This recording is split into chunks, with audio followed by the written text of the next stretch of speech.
हरियाणा प्रदेश के अंदर भी कुछ वो हिंदुस्तान में चला करता था कि डी कंपनी थी, दाऊद इब्राहिम की कंपनी थी डी कंपनी। हमारे हरियाणा में भी बी कंपनी है, बी कंपनी, बाबू बेटा कंपनी।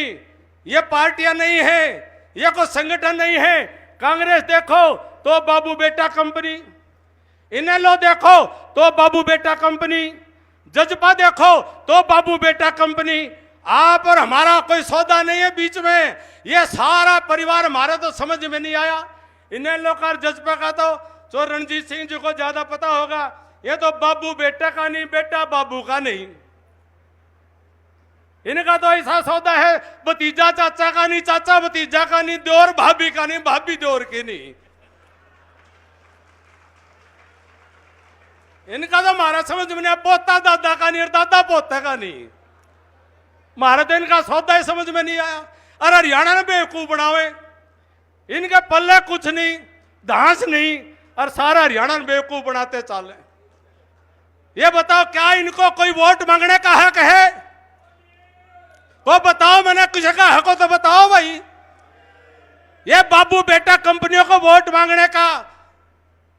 और ये पिछली बार 2019 में ठीक काम कर दिया था। 2019 की लोकसभा में सोनीपत में 2.25 लाख वोटों से, अरे 10 साल मुख्यमंत्री रह लिया। नु कहता बोला वही चौधर पूरी चला ली अपने इलाके की चौधर के नाम पर, और सोनीपत में 2.25 लाख वोटों की शर्मनाक हार का सामना करना पड़ा। और अब की बार तो सोनीपत से भी पीछा छुड़ा गया, बोला भाई सोनीपत की तरफ नहीं जाऊंगा। और अब वही किसी तरह से एक सीट बचाने की जुगत में लगे हैं। सोनीपत छोड़ दिया, को हरिद्वार से बाबा ले आया। अब कोई हार के भी जाएगा तो कोई घना नाराज नहीं होगा, कोई बात नहीं, जान दो इसने। ले सोनीपत छोड़ करके रोहतक की लड़ाई, और रोहतक वाला नुके सिरसा में बोला भाई कांग्रेस वाले जो भी उसका ग्रुप है, ग्रुप तो क्या है, गिरोह है, ये गैंग है, उनका जो बीबी कंपनी का जो गैंग है वो सिरसा में जो है बहन जी के खिलाफ लग रहा है। इनका कोई आपस में सिस्टम ही नहीं है।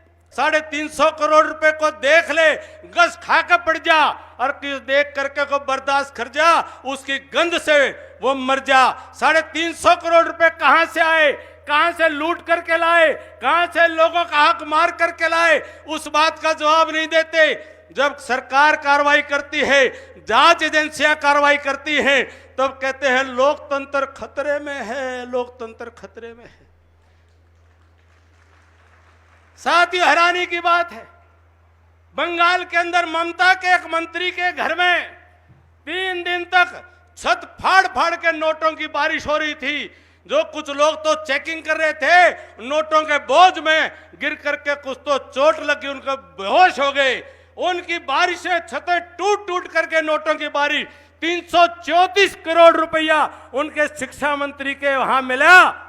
ममता दीदी उसका तो जवाब देती नहीं, कहती है लोकतंत्र खतरे में है, लोकतंत्र खतरे में। संदेश खाली में बंगाल में बहनों की अस्मत को, इज्जत को लूटने का सरेआम एक गुंडा करता रहा। सैकड़ों महिलाएं सड़कों के ऊपर अपनी इज्जत की दुहाई दे करके अपनी सुरक्षा की मांग करती हुई दिखाई दी, लेकिन तब ममता दीदी को लोकतंत्र और संविधान ध्यान में नहीं आया। ये देश की पंचायत का चुनाव है। 4 जून को जब परिणाम आएगा, देश की संसद के अंदर जो बहुमत की गिनती होगी, एक तरफ नरेंद्र मोदी भारत की मां का बेटा, एक गरीब पिछड़े परिवार में जन्म लेकर के चाय बीच करके जीवन की शुरुआत करने वाला, दुनिया का सर्वाधिक लोकप्रिय जनप्रिय नेता, वह देश की जनता का मत वह प्राप्त करने के लिए संसद में खड़े होंगे।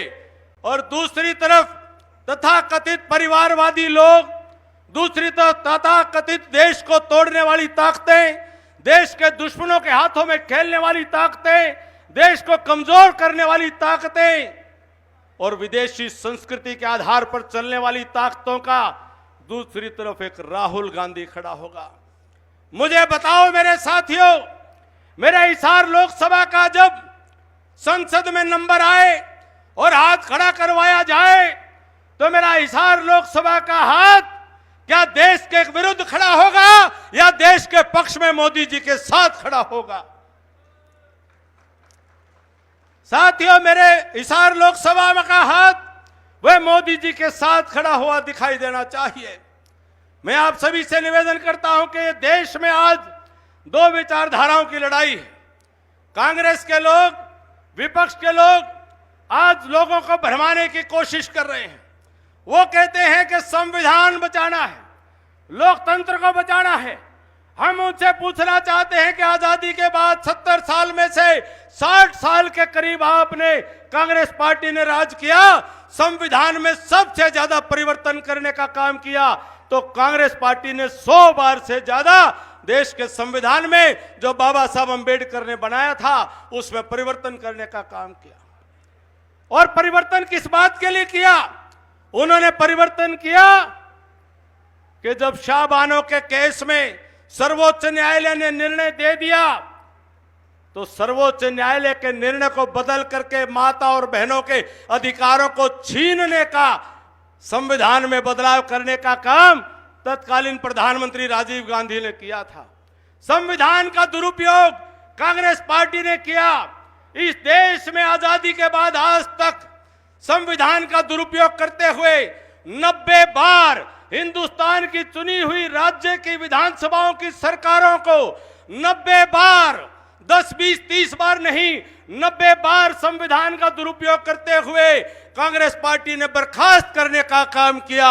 वो ताकत बीजेपी के पास भी आई, वो ताकत मोदी जी के पास भी आई। उस बीजेपी की सरकार चाहे वाजपेयी जी की रही, चाहे मोदी जी की रही, पूरा बहुमत होने के बाद भी जहां कांग्रेस ने 90 सरकारों को बर्खास्त किया था, मोदी जी ने और बीजेपी ने एक भी चुनी हुई सरकार को बर्खास्त करने का काम नहीं किया।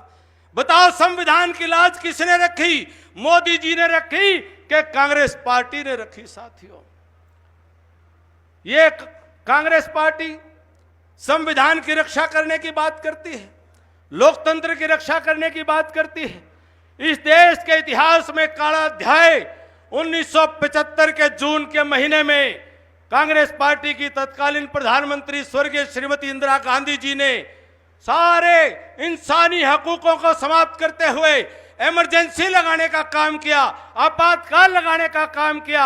जम्मू कश्मीर से लेकर के कन्याकुमारी तक भारत के समूचे विपक्ष को बिना कारण नजरबंद करके जेलों में ठूंसने का काम किया।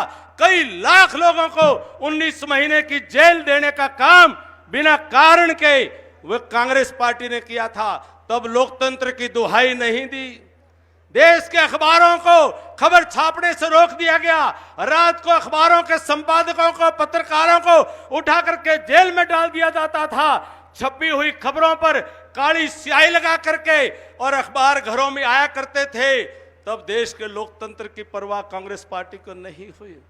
और अगर आज कोई भ्रष्टाचार करता है, झारखंड का मुख्यमंत्री के कारिंदे के घर में 350 करोड़ रुपया नकद मिलता है, साथियों उस बात का जवाब नहीं देते।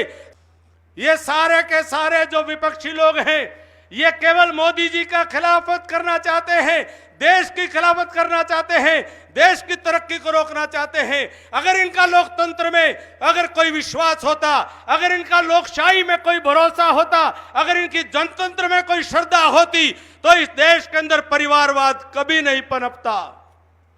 इनकी पार्टियों में लोकतंत्र नहीं है। इस कांग्रेस पार्टी जो हिंदुस्तान की सबसे पुरानी पार्टी, 140 करोड़ लोगों की राजनीति करने वाली पार्टी, अगर एक परिवार के कब्जे में है तो क्या वो लोकतंत्र है? क्या वो जमहूरियत है? ये केवल अपने परिवारों के जो इनके पुर्जे हैं, जो पुर्जे खराब भी हैं, जो खोटे सिक्के हैं, जो परिवारों के नकली नोट हैं, ये उनको चलाना चाहते हैं। मेरे हिंदुस्तान के नौजवान, मेरे हिंदुस्तान की क्षमता और प्रतिभा को ये समाप्त करते हुए अपने परिवारों के पुर्जों को आगे बढ़ाने का पाप हिंदुस्तान में करते हैं और फिर कहते हैं लोकतंत्र खतरे में है। ये आपस में लड़ाई लड़ने वाले लोग, ये बताओ मेरे हरियाणा का क्या भला करेंगे? मेरे हरियाणा के किसान का, मेरे हरियाणा की मातृशक्ति का, मेरे हरियाणा के नौजवानों के भविष्य का निर्माण कैसे करेंगे? मेरे हरियाणा के गरीब को, दलित को, पिछड़े को, शोषित को, वंचित को